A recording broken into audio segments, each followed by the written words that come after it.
Welcome مائی YouTube channel. السلام علیکم دوستو۔ بیماری کی وجہ سے درد جب بڑھ جاتا ہے تو جھکنے، کھڑے ہونے، یہاں تک کہ کرسی پر بیٹھنے، چلنے اور بسا اوقات کھڑے رہنے پر بھی تکلیف رہتی ہے۔ اس صورت میں نماز کس طرح پڑھنی چاہیے؟ جواب: صورت مسئلہ میں سائل اگر مذکورہ بیماری کی وجہ سے زمین پر بیٹھ کر رکوع سجدے کے ساتھ نماز ادا کر سکتا ہے تو بیٹھ کر ادا کر لے، اور اگر بیٹھ کر رکوع سجدہ نہیں کر سکتا لیکن بیٹھ کر رکوع سجدہ اشارے سے کر سکتا ہے تو قبلہ رخ بیٹھ کر نماز پڑھے اور رکوع سجدہ اشارے سے کرے۔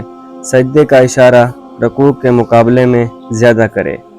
اگر بیٹھ کر رکوع سجدہ اشارے سے بھی نہ کر سکے تو لیٹ کر اشارے سے نماز پڑھے گا اور رکوع سجدے کے لیے سر کو جھکا کر اشارہ کرے گا۔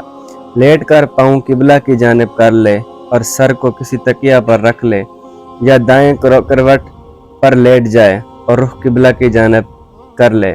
والسلام۔ ویڈیو پسند آئی ہے تو لائک اور شیئر ضرور کرنا۔ ملتے ہیں ایک نئی ویڈیو کے ساتھ، تب تک کے لیے اللہ حافظ۔